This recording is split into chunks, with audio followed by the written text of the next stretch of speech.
A comunidade Narrações Imersivas acaba de chegar. Torne-se membro e tenha acesso a todos os nossos livros, sem interrupções ou propagandas. E em formato de MP3, ouça diretamente da nossa plataforma no Hotmart. Por menos de uma Coca-Cola por mês, você assina nossa comunidade e apoia diretamente nosso trabalho. Não perca mais tempo e venha curtir mais uma forma de ouvir narrações imersivas. Link para assinar a comunidade na descrição ou no primeiro comentário fixado. Fique agora com mais um episódio imersivo.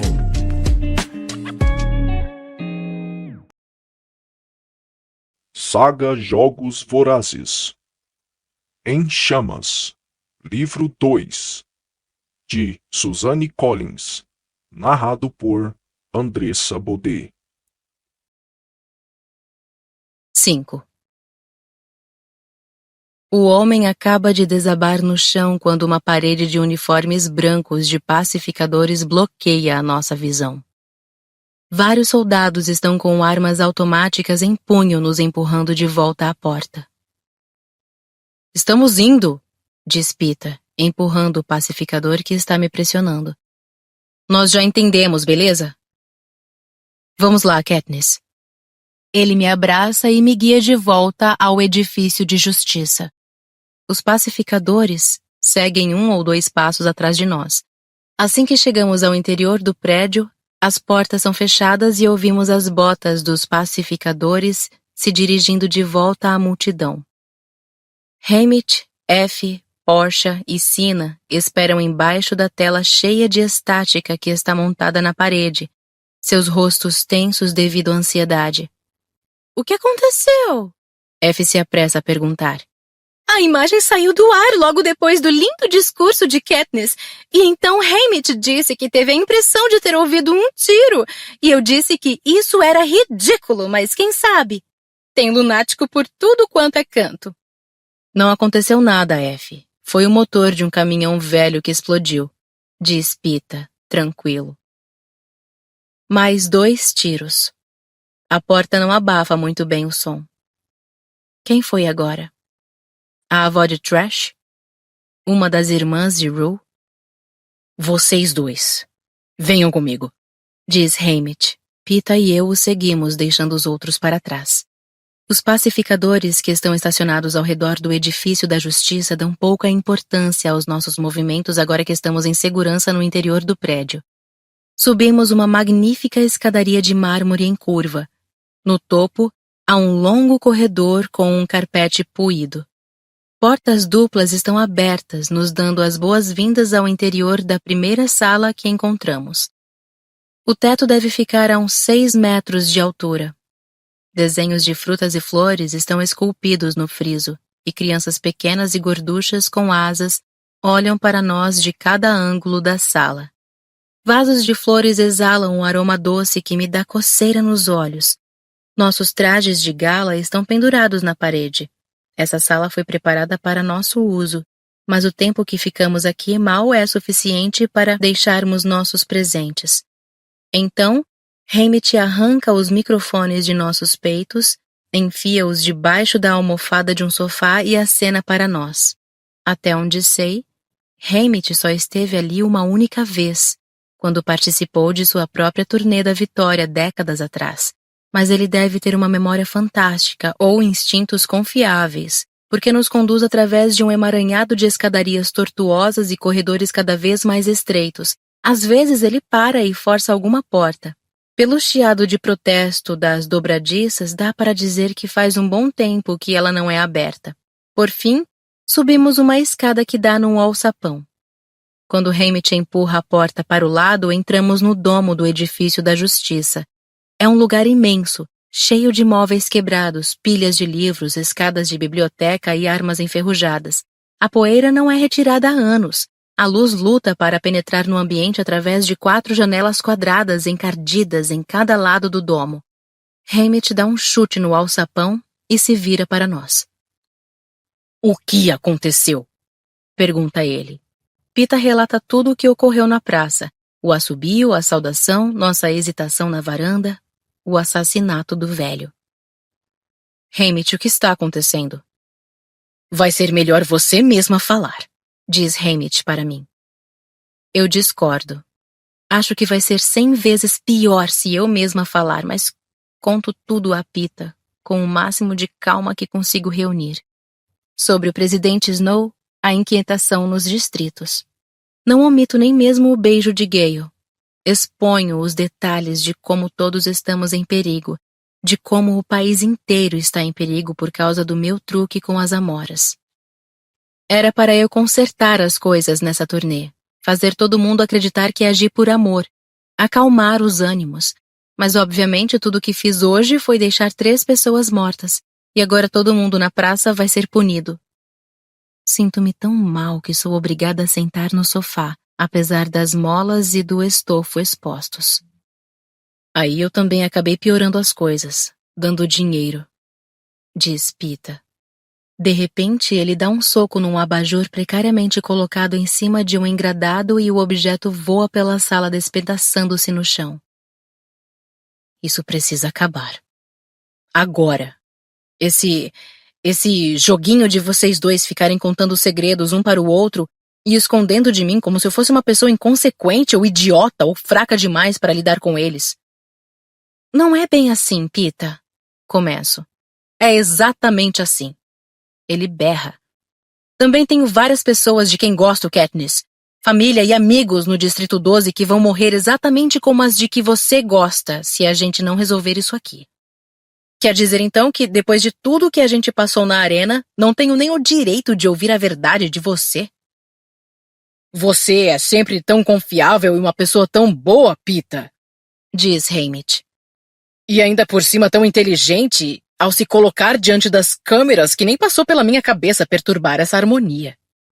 Bom, você me superestimou, porque eu realmente fiz uma besteira imensa hoje. O que você acha que vai acontecer com os membros das famílias de Rue e Thresh? Você acha que vão receber a parte que merecem de nossos ganhos?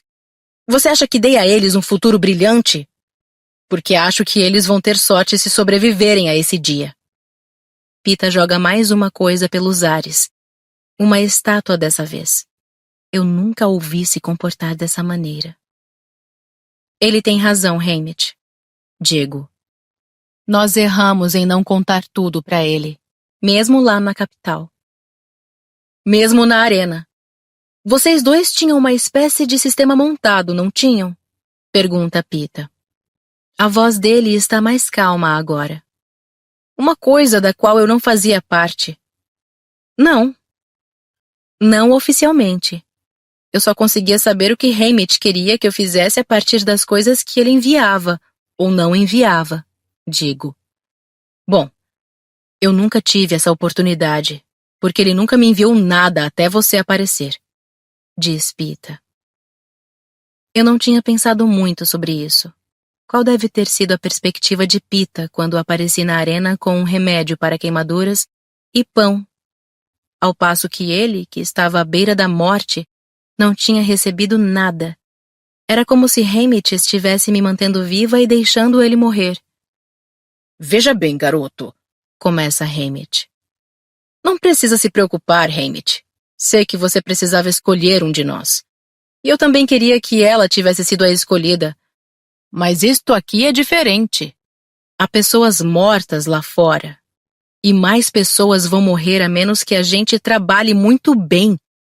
Todos sabemos que sou melhor do que Katniss na frente das câmeras. Ninguém precisa me dizer o que tenho que falar.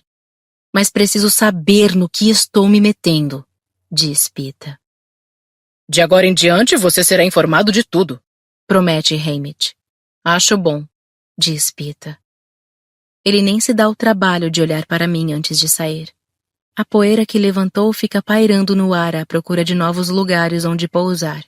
Meus cabelos, meus olhos, meu broche de ouro brilhante. Você me escolheu, Haymitch? Pergunto. Escolhi sim, diz ele. Por quê? Você gosta mais dele? É verdade. Mas lembre-se, até eles mudarem as regras, a minha única esperança era tirar um de vocês de lá com vida. Responde ele. Pensei que, já que ele estava tão decidido a te proteger, bom, cá entre nós três, Talvez nós conseguíssemos trazer você para casa. Ah, é tudo o que consigo dizer. Você vai ver as escolhas que terá de fazer, se a gente sobreviver a isso, diz Haymitch. Você vai aprender. Bom, uma coisa eu aprendi hoje. Esse lugar não é uma versão maior do Distrito 12. Nossa cerca não é vigiada e quase nunca está eletrificada. Nossos pacificadores não são bem-vindos, mas também não são tão brutais. Nossas dificuldades cotidianas evocam mais fadiga do que fúria. Aqui no 11, eles sofrem muito mais agudamente e sentem um desespero muito maior. O presidente Snow está certo. Uma fagulha poderia ser suficiente para inflamá-los. As coisas estão acontecendo com muita rapidez para que eu consiga processar tudo. O aviso, os tiros, o reconhecimento de que posso ter iniciado alguma coisa que terá grandes consequências. Tudo isso é improvável demais. E uma coisa seria eu ter planejado criar uma agitação tão grande, mas dadas as circunstâncias, como foi que consegui causar tanto problema? Vamos. A gente precisa participar do jantar, diz Haymitch. Fico debaixo do chuveiro o tempo que me é permitido e em seguida saio para ser arrumada. A equipe de preparação parece indiferente aos eventos do dia. Estão todos excitadíssimos com o jantar. Nos distritos, eles são suficientemente importantes para participar, ao passo que na capital quase nunca recebem convites para as festas mais prestigiosas. Enquanto tentam adivinhar quais pratos serão servidos, não paro de ver o tiro estourando os miolos do idoso. Nem presto atenção ao que estão fazendo comigo até quase o momento de sair, quando finalmente me olho no espelho. Um vestido rosa chá sem alça roça os meus sapatos. Meus cabelos estão presos atrás da cabeça e caem pelas costas numa chuva de anéis. Sina aparece atrás de mim e coloca um resplandecente xale prateado em meus ombros. Ele me olha no espelho. Gosta? É lindo. Como sempre, digo. Vamos ver como é que ele fica com um sorriso. Diz ele delicadamente. É a senha para me alertar que em 1 minuto as câmeras estarão de volta. Dou um jeito de erguer os cantos dos lábios. Lá vamos nós.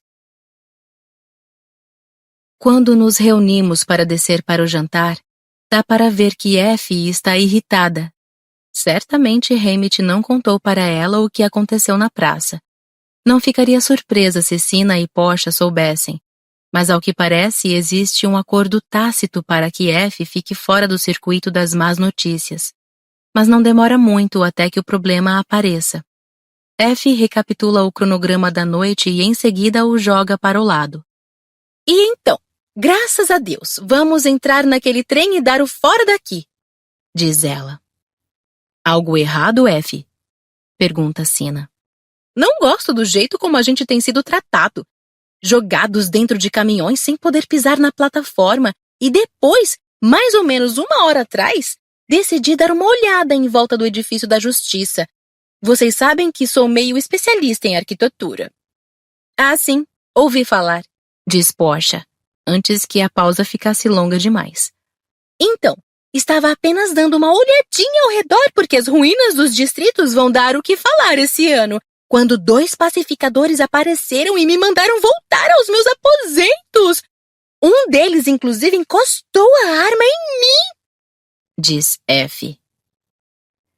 Não consigo parar de pensar que isso foi o resultado direto de Haymitch, Pita e eu termos desaparecido no início do dia.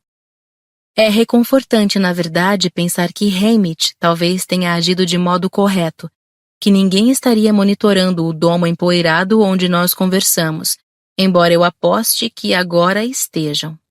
Effie parece tão perturbada que eu a abraço espontaneamente. Que coisa horrível, Effie. De repente seria melhor a gente nem ir a esse jantar, pelo menos até eles pedirem desculpas.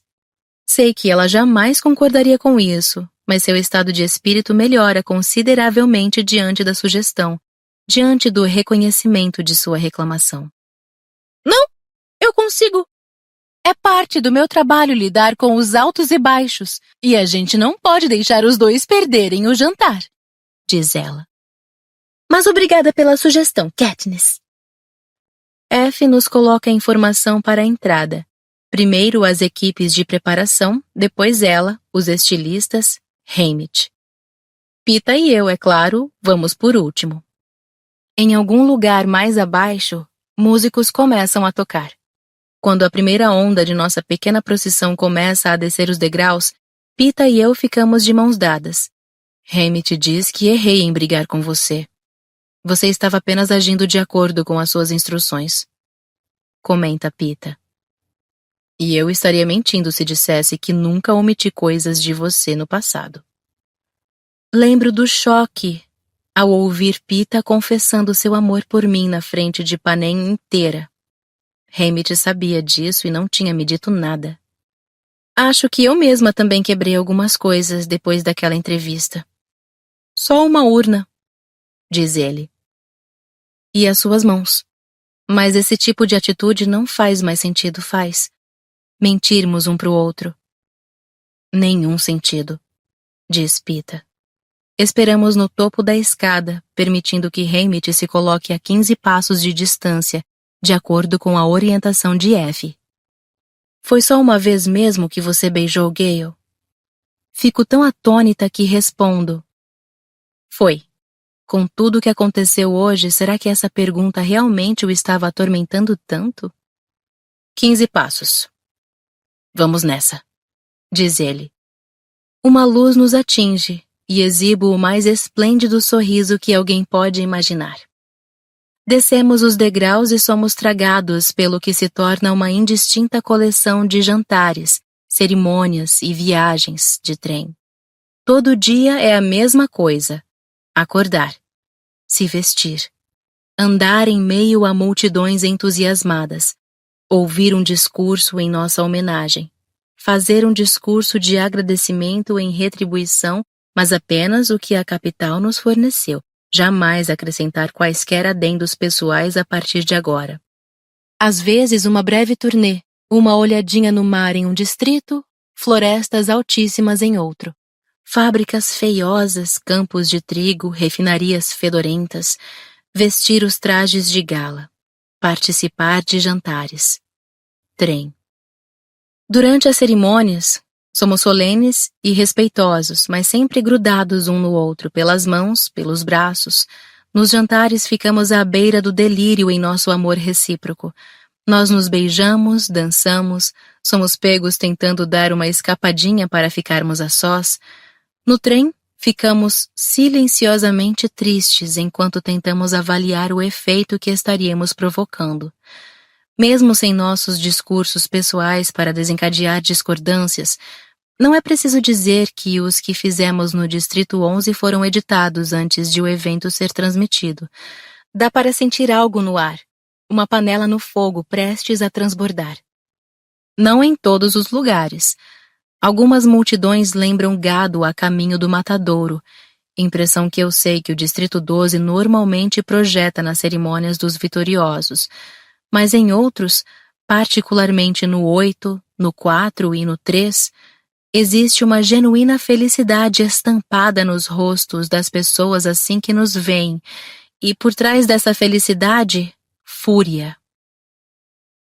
Quando eles cantam o meu nome, é mais um grito de vingança do que um viva. Quando os pacificadores aparecem para silenciar uma multidão indisciplinada, ela intensifica a postura em vez de recuar. E sei que não há nada que eu jamais possa fazer para mudar isso. Nenhuma demonstração de amor, embora crível, mudaria essa maré. Se o fato de eu ter estendido aquelas amoras foi um ato de insanidade temporária, então essas pessoas também vão abraçar a insanidade. Sina afrouxa minha roupa na cintura. A equipe de preparação ameniza as olheiras. F começa a me dar pílulas para dormir, mas elas não funcionam. Não tão bem. Adormeço apenas para ser despertada por pesadelos que aumentam em quantidade e intensidade. Pita, que passa grande parte da noite vagando pelo trem, Ouve os meus gritos enquanto luto para escapar da névoa proporcionada pelas drogas que apenas prolongam os horríveis sonhos. Ele consegue me acordar e me acalmar. Em seguida, deita na minha cama e me abraça até que eu adormeça novamente. Depois disso, recuso as pílulas, mas todas as noites deixo que ele deite na minha cama. Administramos a escuridão da mesma maneira que fazíamos na arena, abraçados um ao outro, vigiando os perigos que podem surgir a qualquer momento. Nada mais acontece, mas nosso arranjo rapidamente se torna objeto de fofocas no trem. Quando F menciona o assunto comigo, penso, ótimo, de repente a história vai chegar no presidente Snow. Digo a ela que faremos um esforço para sermos mais discretos, mas não fazemos nada disso. As aparições consecutivas no 2 e no 1 são especialmente horripilantes. Keito e Clove, os tributos do Distrito 2 poderiam ter voltado para casa se Pita e eu não tivéssemos. Eu matei pessoalmente o garoto e a garota, Glimmer, do Distrito 1. Enquanto tento evitar olhar para a família do garoto, descubro que seu nome era Marvel. Como é possível que eu não soubesse? Tenho a impressão de que antes dos jogos eu não tinha prestado atenção e depois não queria saber. Quando chegamos à capital, já estamos desesperados. Fazemos aparições intermináveis para multidões embevecidas. Não há nenhum perigo de um levante aqui entre os privilegiados, entre aqueles cujos nomes jamais são colocados nas bolas da colheita, cujos filhos jamais morrem pelos crimes supostamente cometidos gerações atrás. Não precisamos convencer ninguém na capital de nosso amor. Apenas nos ater ao tênue fio de esperança de que ainda conseguiremos alcançar algumas daquelas pessoas que fracassamos em convencer nos distritos. O que quer que façamos parece muito pouco, e já um tanto quanto tardio. De volta a nossos antigos aposentos no centro de treinamento, sou eu quem sugere o pedido de casamento em público. Pita concorda, mas em seguida desaparece em seu quarto por um bom tempo. Hammett me diz para deixá-lo em paz. Pensei que ele quisesse, digo. Não dessa maneira, diz Hammett. Ele queria que a coisa fosse para valer. Volto para o meu quarto e me deito debaixo das cobertas, tentando não pensar em Gale e sem conseguir pensar em mais nada. Naquela noite, no palco diante do centro de treinamento, somos submetidos a uma série de perguntas. Caesar Flickerman, em seu cintilante terno azul, seus cabelos, pálpebras e lábios ainda tingidos de pó de arroz azul, conduz impecavelmente a entrevista. Quando pergunta sobre o nosso futuro, Pita se ajoelha, extravasa seu coração e implora para que eu me case com ele. Eu, é claro, aceito. Caesar mal consegue se conter. A audiência da capital fica histérica e tomadas das multidões em toda Panem mostram um país embriagado de felicidade. O presidente Snow em pessoa faz uma visita surpresa para nos congratular. Ele bate na mão de Pita e lhe dá um tapinha de aprovação no ombro. Ele me abraça, envolvendo-me com seu cheiro de sangue e rosas, e planta um beijo suave em meu rosto. Quando se afasta, seus dedos enterrados em meus braços, seu rosto sorrindo para o meu, ouso erguer as sobrancelhas. Elas perguntam o que a minha boca não pode perguntar. Eu consegui? Foi suficiente? Entregar tudo a você, manter o jogo rolando, prometer me casar com Pita. Isso foi suficiente? Como resposta, ele faz uma negativa com a cabeça de maneira quase imperceptível.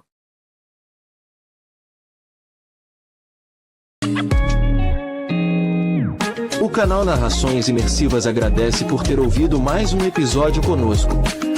Acompanhe nossa página no Instagram e fique por dentro de todas as novidades do canal. E se você vê valor nesse projeto, considere apoiá-lo. Faça parte da nossa comunidade no Hotmart. Até a próxima com mais uma narração imersiva.